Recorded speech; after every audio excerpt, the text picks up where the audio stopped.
Hey everybody, welcome back. It's Tiff with Voices for Independence, Fitness and Activities, here with your dinner recipe for the day. So today we're going to make a healthy twist on a classic recipe. We are going to be making beef tips and gravy over cauliflower mash. So we are going to be using some substitutes to make this a little bit healthier and a little bit more guilt-free for you to enjoy for this dinner. I'm going to be doing this in two separate videos. We're going to do our beef tips and gravy first, and then I'll be also sharing a video for the cauliflower mash, which is a twist on classic mashed potatoes. So for the beef tips and gravy portion of this recipe, you're going to need about 2 pounds of beef tips. I bought some lean stew meat right here, but you can use whatever you like. You can use cube beef or sirloin tips, whatever cut you prefer. Mine is a little bit less. Mine's about 1.5 pounds, but that is plenty.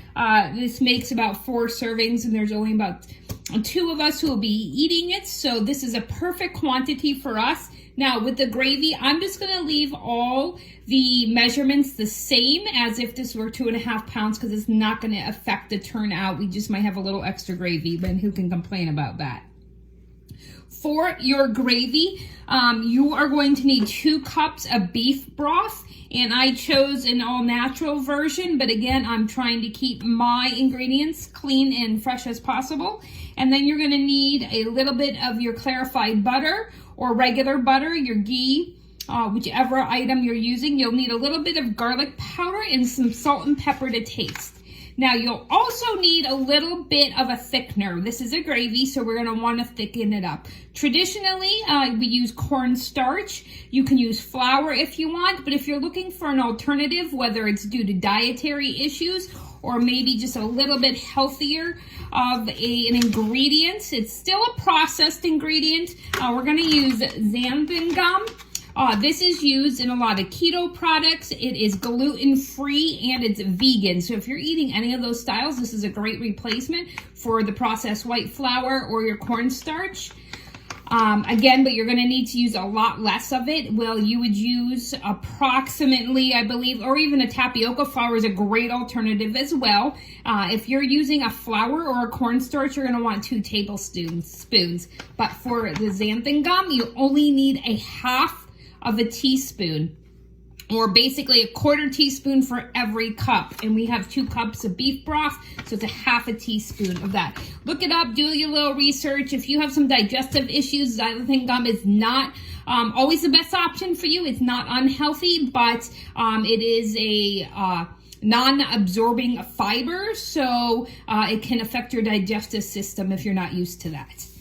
So to get started, what we're going to do, we have our skillet out. Now in the recipe, it will share the skillet recipe. It will share the Instapot recipe. I don't have an Instapot, but I hear they're fabulous. I'm just more of an air fryer type of gal. And then it'll show the crock pot version. And I am not a planner. I'm a procrastinator, so I don't have time to go back and do the crock pot because I need dinner for this evening. So what we're going to do is turn our stovetop on about medium high to high, and we are going to heat up 1 tablespoon of olive oil or whatever oil you want to use. I just use an extra virgin olive oil because it's a little less processed.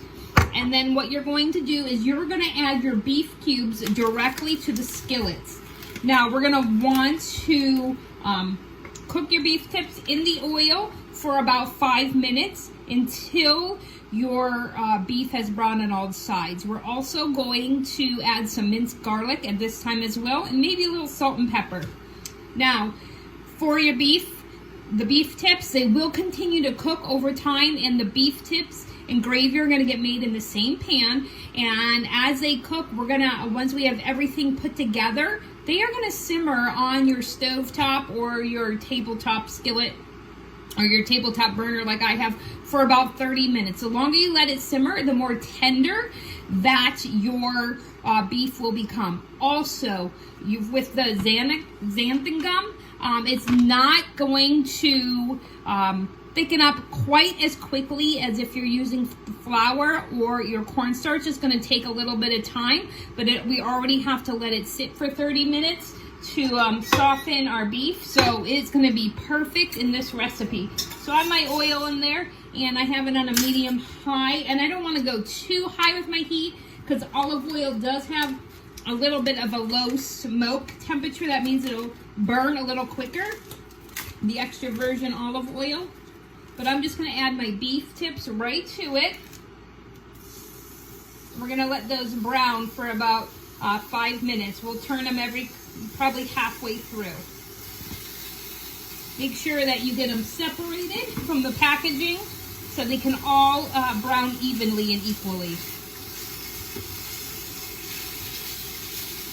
And if you're using a non-stick skillet like I am here, make sure you have enough oil in the bottom and that it's equally distributed across the whole bottom so your meat does not stick to the bottom of your pan.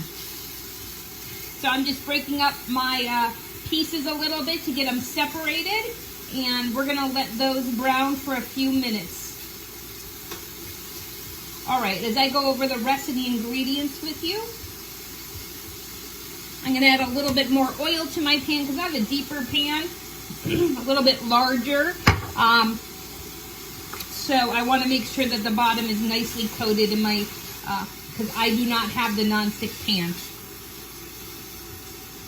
All right, to this we're going to add some minced garlic, and for that you're going to want 1 clove, which is equivalent to a half a teaspoon. So I'm going to add that in, and then some salt and pepper as well, just to season the meat a little bit.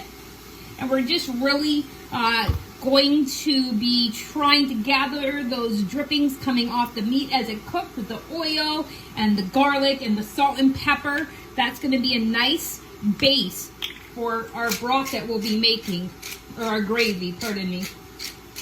We're going to leave our sirloin tips or your beef tips in the pan as we make our gravy too, so we don't have to worry about transferring them out either. So we're going to let those cook a little longer. Let me turn them a little bit.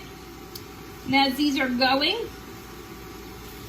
I'll show you the rest of the ingredients again that we're going to be using. Now, if you don't have beef broth, you only have chicken broth, you can use that as well.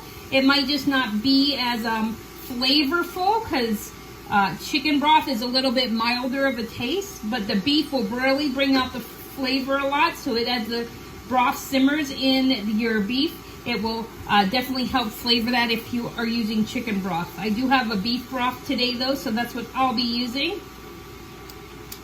And those pieces are browning up nicely. I need one of those cameras that can come and look in the pot more easily. Hopefully maybe someday soon I can figure that trick out. For the rest now, I'm going to get my beef broth ready. We are going to be adding 2 cups of the beef broth to make the gravy. So I have my 2-cup measuring device right here. It's great for making these dishes. I love it that it's glass. You can see through it and see your measurements on the side, and it's quite easy to measure that way instead of the solid colored measuring cups. All right, so we're gonna let this cook just another minute or two. I'm gonna turn it up a little bit higher because you want it on a medium high and mine was a little bit low. Turning over the last pieces. I guess, let me see it. Here, folks, let's try this out. So, there's our beef cooking up nice. So I'm going to turn it so all the pink is gone and cooked off and browned nicely. And I'm going to be adding my beef broth at this time. Now, it doesn't have to be totally browned yet. It's going to continue to cook as our dish is being prepared. So really, we just had it on that high heat to try and brown each side of the beef tips. And then as we turn it down to a medium-high heat to create the gravy, our beef will continue to cook and become very tender in this process. All right, most sides are all the way browned up. So I'm going to carefully add my 2 cups of broth. It's a hot pan and we're pouring a liquid into it, so be careful of splashback, especially with that oil in the bottom. So make sure you're pouring it close to the dish. So you're not pouring from up high so it doesn't splash. And what we're going to need For the gravies, you're going to use a little bit of more butter, or you can use ghee, which is a clarified butter. That's where the milk fat's rendered out. Just a little bit healthier of an option, but it's still butter, folks.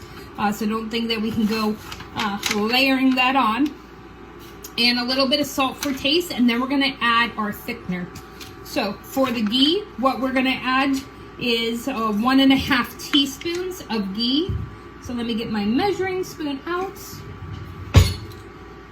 Again, you can use butter if that's what you have available. It is a form of butter. It's just, again, clarified butter. We're going to add that right to our dish. And then I'm going to get a 1/2 teaspoon more. And add that in. Help that out of the measuring spoon a little. Get that all down in our gravy. All right, let me get my whisk out. And we're going to start mixing that in a little bit into the beef broth. And at this time, we're going to want to maybe add just a little more garlic powder. They're saying like a 1/2 teaspoon. I really like garlic in my dishes, so I might add a little bit more. So just a nice shake in there. And then we're going to add a little bit more salt to it because we're in the gravy now. It's not just on the meat. And then at this time, you can add your thickener, which I am going to add a 1/2 teaspoon of our xanthan gum. It's a very fine product, again, like cornstarch would be. Let me get a measuring spoon out, a clean one, and I'm going to add a 1/2 teaspoon. It takes far less than if you're using cornstarch or tapioca flour, arrowroot flour, any of those other thickeners. And that's all there is to it, to the gravy and the beef tips. What you're going to do is mix in those ingredients, the thickener and your garlic powder and your salt. Get that well incorporated into the beef broth, and then you're going to let this simmer on your stovetop for approximately 30 minutes. And again, as it's simmering, it will start to thicken up. Stay with me. I'm going to switch gears, move things around, and come back and show you how to make those mashed cauliflower to go with our beef tips and gravy. So stay tuned. I'll be back in a moment, and then we'll also check in on our beef tips. See you in a few.